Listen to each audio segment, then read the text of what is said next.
প্রিয় ভিউয়ার্স, আসসালামু আলাইকুম। কেমন আছেন সবাই? আজকে আমি রান্না করে দেখাবো পাবদা মাছের ঝাল ঝাল পাতুরি। আজকে এই পাতুরিটা আমি কাঁচামরিচের ঝালেই করব। হলুদ মরিচটা কম দিব। দারুণ মজার একটা রেসিপি, সবাই সঙ্গে থাকবেন। চলে যাচ্ছে আমার আজকের রেসিপিতে।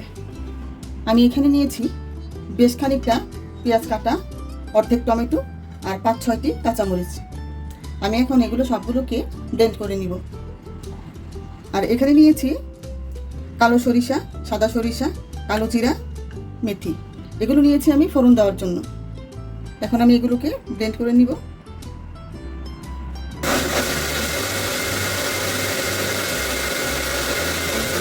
এখানে আমি পুরো 1 বাটি পেঁয়াজ ব্লেন্ড করেছি। এখন আমি এগুলোকে সরিয়ে নিলাম। আজকে আমি পাবদা মাছের পাতুরিটা ভেজে রান্না করব।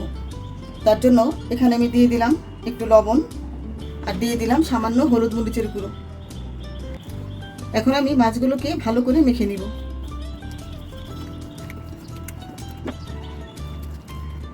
আমার মশলা মাখানো শেষ। এখন আমি মাছগুলোকে ভেজে নিব। তেল ঢেলে দিলাম।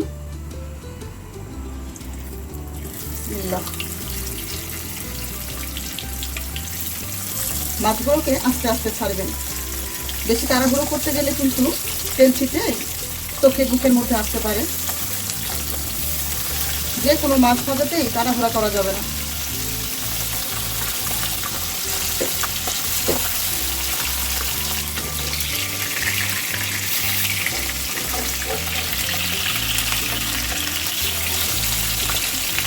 তৈলাক্ত মাছ তো খুব সাবধানে উল্টে দিতে হবে। মাছগুলো ভাজা হয়ে গিয়েছে। এবার আমি মাছগুলোকে তুলে নিব।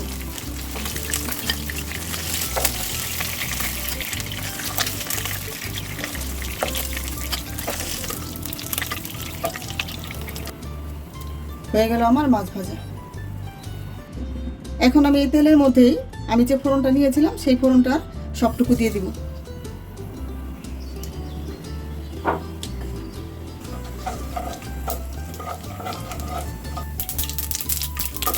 ফোড়নটা ফুটছে। এবার আমি দিয়ে দিব এর মধ্যে পেঁয়াজ কুচি। ফোড়ন দেওয়ার পর বেশিক্ষণ রাখা যায় না, তাহলে কিন্তু তেতো হয়ে যায়। তারপরে আমি দিয়ে দিব বের করা পেঁয়াজগুলো। এই পেঁয়াজটা আমি একটু ভুনে নিব, যেন পেঁয়াজ কাঁচামরিচের কাঁচা গন্ধটা যেন না থাকে। আমি এই পেঁয়াজের সাথে আধা চা চামচ হলুদ মরিচের গুঁড়ো দিয়ে দিলাম। বেশি দেওয়া যাবে না, যেহেতু এটা পাবদা মাছের পাতুরি। আর আমি কিন্তু এর মধ্যে শুকনো মরিচের গুঁড়োটা দিব না, যেহেতু পেঁয়াজের সাথে একবার কাঁচামরিচ ব্লেন্ড করে দিয়েছি। এই কাঁচামরিচটা আমি আবারও ব্যবহার করব। কাঁচামরিচের ঝাল দিয়ে করলে এই পাতুরিটা বেশি খেতে ভালো লাগে। এখন আমি এর মধ্যে দিয়ে দিলাম আধা চা চামচ আদা বাটা এবং আধা চা চামচ রসুন বাটা। দিয়ে দিলাম পরিমাণ মতো লবণ। লবণটা কম বেশি হতে পারে, আপনারা আপনাদের স্বাদ অনুযায়ী দিবেন। আমি এই পাতুরিটার মধ্যে জিরে, ধনিয়া, শুকনো মরিচ কিন্তু দিব না।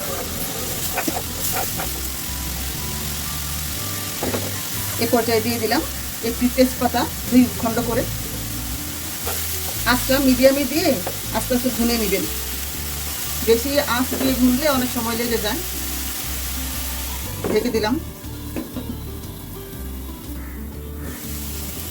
এবার আমি এর মধ্যে আমার পেঁয়াজের বাটিটা ধুয়ে একটু পানি দিয়ে দিলাম।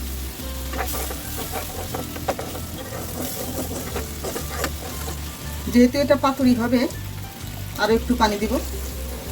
আমি কিন্তু এখানে গরম পানি দিয়েছি। আপনারা চেষ্টা করবেন গরম পানি দিয়ে রান্না করার জন্য। গরম পানি দিয়ে রান্না করলে রান্নাটা ভালো হয়। আমার লবণ পারফেক্ট আছে। একটু ঢেকে দিব।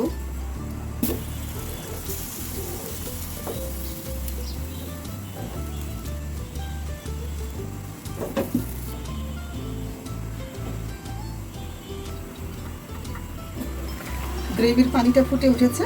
এবার আমি মাছগুলো ভালো করে সাজিয়ে দিব।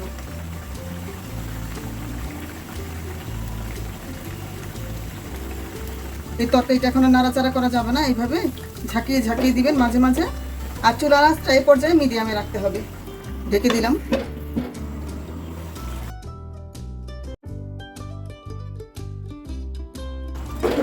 আর নাড়াচাড়া করা যাবে না, তেলাক্ত মাছ তো ভেঙে যাবে। এ পর্যায়ে আমি দিয়ে দিলাম কিছু কাঁচামরিচ কুচি আর দিলাম কিছু বিলিতি পাতা, একটু ঢেকে দিব। দারুণ একটা স্মেল বের হচ্ছে। হয়ে গেল আমার পাবদা মাছের পাতুরি, ঝাল ঝাল পাতুরি। প্রিয় ভিউয়ার্স, রেসিপিটি কেমন লাগলো কমেন্ট করে জানাবেন। আপনারা ভালো থাকবেন, সুস্থ থাকবেন আর আমার জন্য দোয়া করবেন, আমি যেন নতুন নতুন রেসিপি আপনাদের সামনে উপস্থাপন করতে পারি। আজ এ পর্যন্তই, আল্লাহ হাফিজ।